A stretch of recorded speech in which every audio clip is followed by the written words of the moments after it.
Good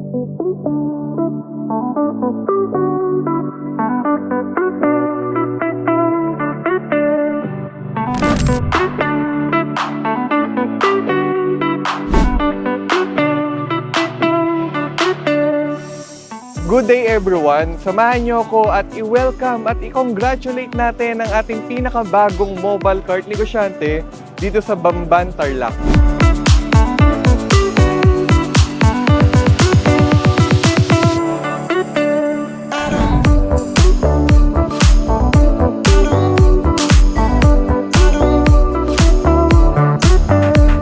So noon pa man po, yung talagang balak na po namin ng ate ko is mag-business talaga ng coffee or milk tea. Pero zero knowledge po kami pagdating sa pag-startup ng ganong business.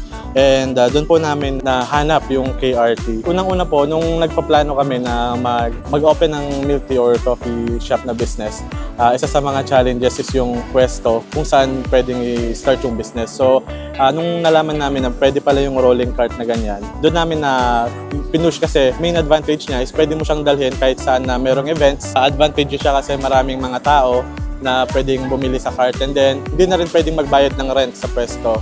So yun yung mga main advantage ng cart.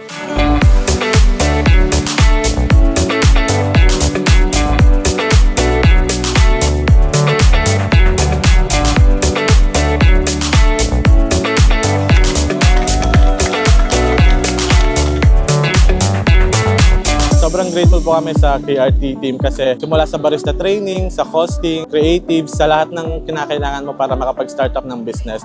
Kumbaga, spoon feeding na talaga ng knowledge. So, lahat ng information, nandun na lahat. Tulad naming mga beginners pagdating sa business, mas okay po na mag-franchise kayo kasi kumbaga, mag-ooperate ka na lang eh. Hindi mo na iisipan lahat ng kailangan mong gawin, hindi ka na magkakalculate ng costing, etc. Ganyan. And higit sa lahat po yung KRT nga sabi kanina, na very supporting sila from the beginning. So recently lang, nung Holy Week namin, first week nang talagang in-open namin yung cart sa public. So umabot siya ng 40K gross income dun sa buong week na yun.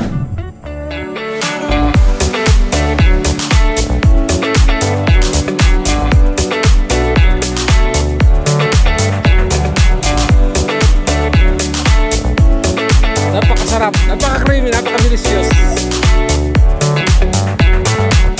Miss Kate and Sir Ray. Thank you kasi nagkaroon kami ng opportunity na makapag-startup ng business na talagang dati pa namin pinapangarap. Hindi siya ganun kahirap na maumpisahan, and yun nga sa lahat ng support ng team, sa always na pag-follow up nila sa kung anong issue na meron kayo, one call away lang sila. So yun. Madalas pong magpwesto yung cart. Dito po kung nasan tayo ngayon sa Dapdap Oval. Dito po kasi maraming food park every afternoon, and talagang binibisita tong oval na to. Kasi madaming lights kapag gabi. Kung may mga events kayo like weddings, ceremonies, birthdays, binyag, ganyan, we also cater those events, and you can message our Facebook page here, yung The KRT Barangay Bangko Dapdap Bamban. Thank you. Sarap po.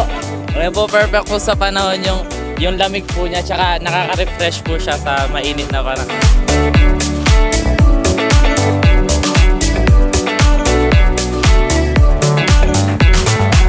Kung sa tingin mo, maganda ang location mo at pwede tayong magpwesto ng mobile cart negosyo dyan sa lugar mo, i-message mo lang ang aming page dahil open kami for franchise. May free masterclass din kami kung saan matututunan mo paano mag-operate ng mobile cart negosyo.